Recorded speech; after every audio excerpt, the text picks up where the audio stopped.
A esta hora tenemos al internacionalista Alejandro Linares para que nos explique cuáles son las consecuencias de las nuevas decisiones del presidente ruso Vladimir Putin sobre el conflicto en Ucrania. Buenos días, Alejandro, gracias por acompañarnos el día de hoy y pues nos gustaría que nos pusieras un poco en contexto sobre esta nueva decisión del presidente ruso a pesar de todas las amenazas de sanciones por parte del gobierno de los Estados Unidos y de la Unión Europea. ¿Qué significa que haya reconocido la independencia de estas regiones separatistas en el este de Ucrania? Bienvenido. Hola Marjorie, muchísimas gracias por la invitación, es un placer.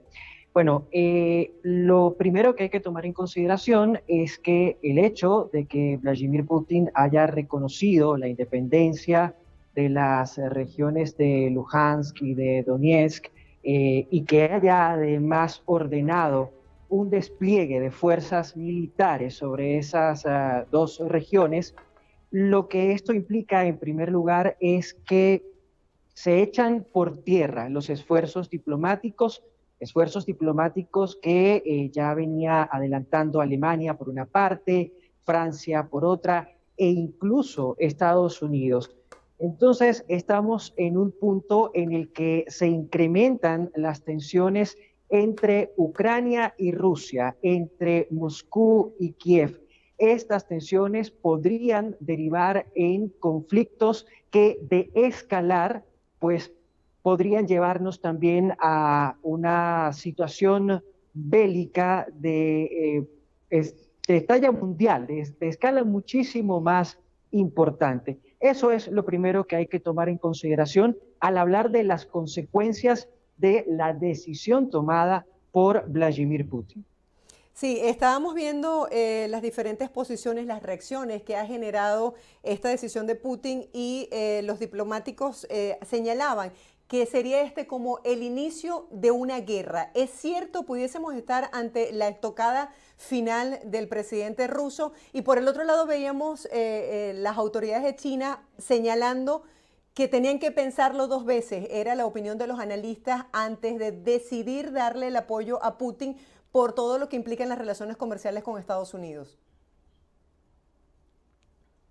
Sí, a ver, el riesgo de una guerra, la probabilidad de una guerra a escala mundial existe, está latente. Sin embargo, luego de la Primera Guerra Mundial, de la Segunda Guerra Mundial, luego de las guerras en Irak, en Afganistán, luego de la guerra civil en Siria, el mundo está bastante consciente. Los países están conscientes del precio que tiene la guerra. Por esa razón es que se han estado haciendo esfuerzos diplomáticos, como ya lo dije, Francia y Alemania estaban haciendo esfuerzos para mediar, para tender puentes, para evitar que el conflicto escale.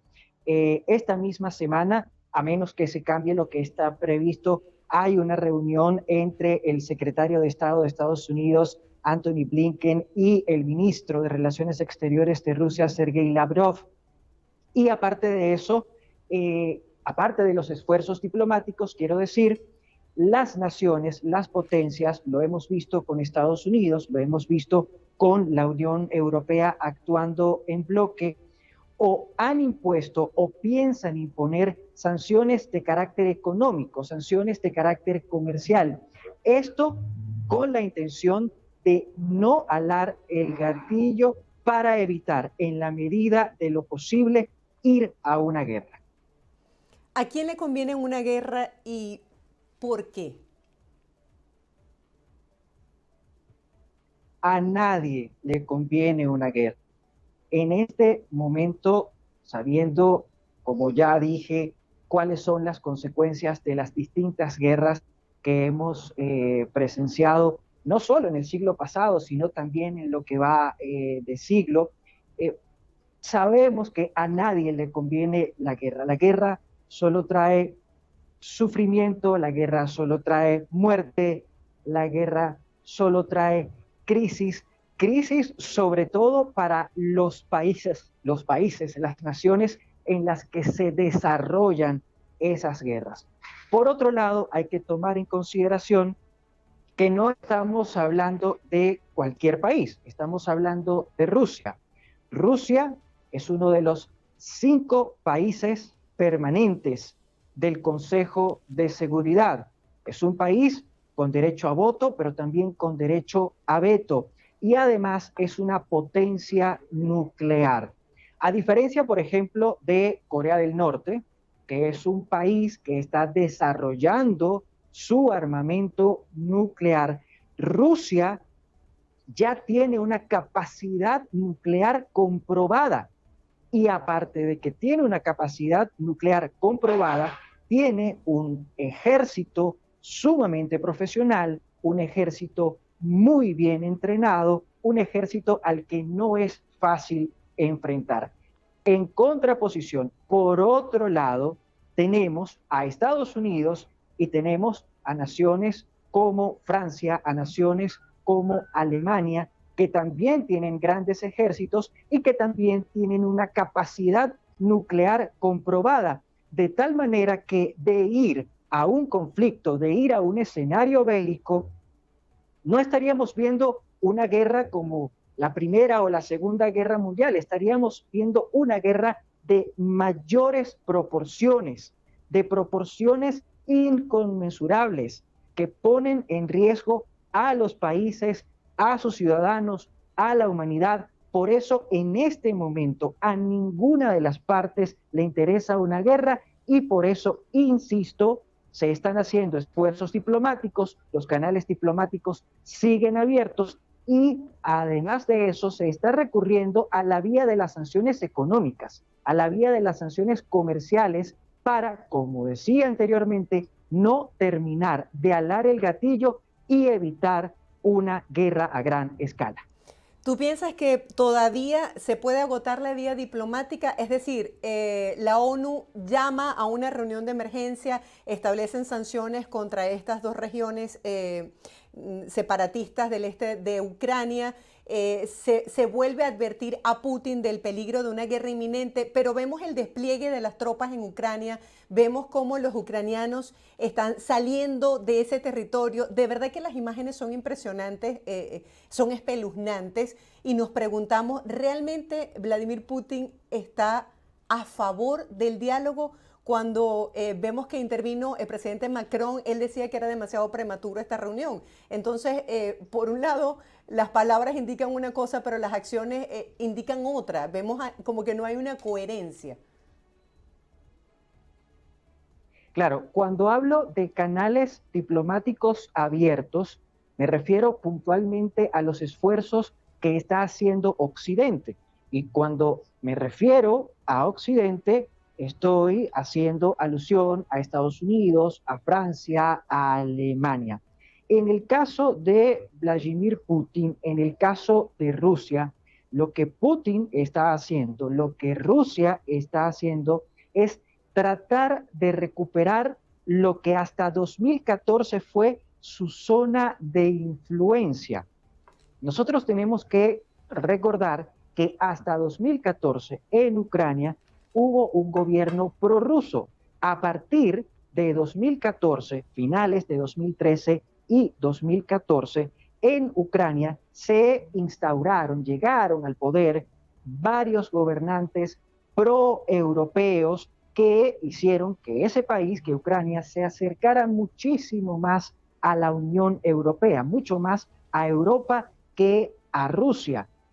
En consecuencia, ¿qué hizo Putin? Bueno, Putin hizo un intento de recuperar parte de su influencia, consiguió la anexión de Crimea a Rusia y desde 2014 hasta la fecha ha estado trabajando para, de una manera muy paulatina, muy progresiva, recuperar el control de Ucrania. ¿Por qué? Primero, porque Rusia es una nación con una cultura expansionista. Luego, porque Ucrania, hay que recordarlo, hay que decirlo, es una nación que perteneció al bloque soviético, que perteneció a la Unión Soviética, y a pesar de que cayó el muro de Berlín y de que la Unión Soviética, pues, de alguna manera desapareció, para Rusia, Ucrania sigue siendo su colonia, sigue siendo su territorio. Y en el caso de Putin, Putin tiene por una parte que demostrar que él es el hombre fuerte, que sigue siendo el hombre fuerte que tiene la capacidad de regresarle a Rusia su carácter de superpotencia global. Es por esta razón que nosotros, del lado ruso, sí estamos viendo un accionar claro. Estamos viendo, como tú bien lo señalabas, como bien lo apuntabas, el reconocimiento a la independencia, a la autonomía de las regiones de Luhansk, de Donetsk. Estamos viendo que hay una invasión militar, porque Putin la ha llamado una acción militar con fines pacíficos, Sí. con la intención de mantener la paz en Luhansk, en Donetsk.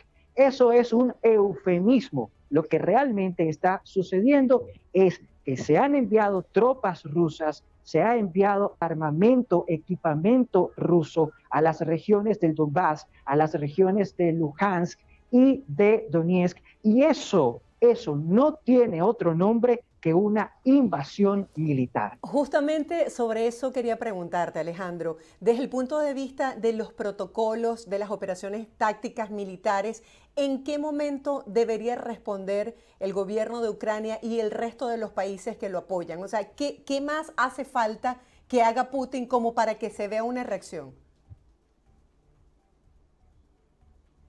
A ver, en el caso de Ucrania, lo más lógico sería que accionara ya, que accionara de inmediato, porque mientras más tarde la respuesta ucraniana, sea cual sea, pues peor va a ser el escenario para las autoridades, para el gobierno ucraniano.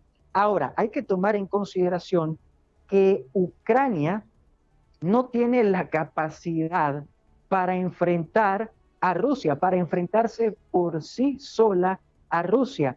Y es por esa razón que Ucrania ha pedido reiteradamente que se le reconozca como un Estado miembro de la OTAN, que es la organización del Tratado del Atlántico Norte. Si a Ucrania se le da ese reconocimiento, las naciones pertenecientes a la OTAN, la misma organización, la misma Alianza Atlántica, estaría en el deber, por no decir en la obligación, de acompañar a Ucrania en un accionar, en una respuesta ante lo que está haciendo Rusia. Tenemos una información de último momento que me acaba de informar el equipo de producción. La Unión Europea propuso este martes bloquear a las autoridades rusas el acceso a mercados y servicios financieros del bloque y además sancionar a bancos que financien las operaciones militares rusas en zonas separatistas de Ucrania, según un comunicado de la Comisión y el Consejo Europeo. En una nota conjunta, las dos instituciones se pronunciaron a favor de sanciones contra aquellos que estén implicados en el reconocimiento de la independencia de las dos regiones separatistas de Ucrania, gesto que consideraron ilegal e inaceptable. El paquete de sanciones será propuesto y analizado este martes por cancilleres europeos en París. ¿La posición de los Estados Unidos considera que ha sido la correcta? A ver, Estados Unidos está hilando muy fino. La administración de Joe Biden está hilando muy fino. Ellos hasta el momento han brindado asistencia militar sin que eso implique disparar una bala y sin que eso implique enviar tropas al terreno. La posición de Estados Unidos es bastante delicada porque Ucrania, en este momento, Ucrania es uno de los principales aliados de Washington.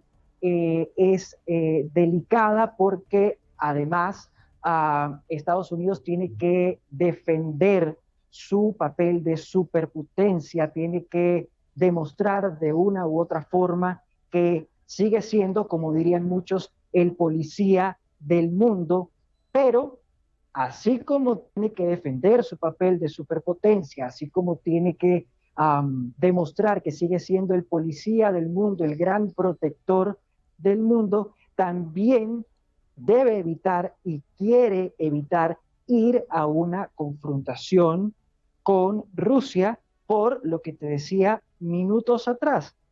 No estamos hablando de cualquier país, estamos hablando de una potencia con un ejército muy bien preparado, muy profesional y además con capacidad nuclear. La posible solución a este conflicto, obviamente, si no se llega a la guerra, si no se llegan a los disparos, la posible solución a este conflicto sería la de una negociación muy seria en la que Rusia se comprometa a retirar sus tropas de Donetsk, de Luhansk, en la que Ucrania retome el control de Donetsk, de Luhansk, pero además una negociación en la que Ucrania asegure que le dará tanto a Donetsk como a Luhansk la autonomía suficiente o la autonomía necesaria para que ambas regiones puedan seguir siendo parte de Ucrania sin sentirse absolutamente atadas por el poder central ucraniano. Ese sería el escenario ideal. Sin embargo, veía la posición de los analistas que analizaron el discurso de Vladimir Putin este lunes, el discurso televisado, y decían que se manejaba mucho resentimiento hacia Ucrania, hacia la posición de Occidente e históricamente hacia esta relación entre Rusia y Estados Unidos.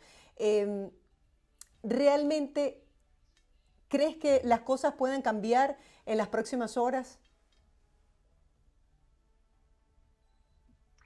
A ver, en las próximas horas pienso que lo que sucederá será que los hechos seguirán siendo más o menos parecidos a lo que hemos visto hasta este instante. Descarto la posibilidad de que Rusia se retire el día de hoy o en los próximos días. La reunión del jueves, si se concreta esa cumbre del jueves entre Anthony Blinken y Sergei Lavrov, va a ser determinante, va a ser muy determinante para los próximos pasos que dará Rusia. Por ahora, pienso que Putin no va a cambiar su posición, no va a modificar su posición. Pienso que las tropas rusas van a seguir avanzando, van a seguir teniendo presencia en Luhansk, en Donetsk, y pienso que el resto del mundo, sobre todo el mundo occidental, va a tratar de evitar ir a una guerra con apelando al diálogo, apelando a la negociación, apelando a los canales diplomáticos y apelando, como lo estamos viendo, a las sanciones económicas y comerciales. El fin de las sanciones económicas y comerciales es intimidar lo suficiente a Moscú, al Kremlin, a los altos jerarcas del Kremlin, Vladimir Putin incluido, para que tomen la decisión de replegarse. Alejandro, ya una última pregunta para finalizar brevemente. Según lo que escucho, Estados Unidos no puede intervenir porque no está permitido que lo haga y pudiese desencadenar una guerra, como tú bien lo acabas de mencionar. Las tropas de Rusia siguen avanzando en Ucrania, es decir, el lobo está entrando, no se le está soltando mucho la cuerda a Putin, no queda Ucrania expuesta, débil, vulnerable ante este poderío militar que tiene Rusia. Voy a responder tu última pregunta recuperando ideas que mencioné hace un momento. Ucrania tiene que reaccionar pero Ucrania no puede reaccionar por sí sola, no puede reaccionar motu propio, no puede reaccionar de forma individual porque sería como una pelea o como la pelea de David contra Goliat. En este momento, Rusia es Goliat, Ucrania es David y Ucrania, si se va a enfrentar a Rusia, al menos en términos bélicos, al menos en términos militares, va a requerir, va a precisar sí o sí el apoyo de las potencias occidentales, el apoyo de Europa, de la Unión Europea y por supuesto el apoyo de Estados Unidos.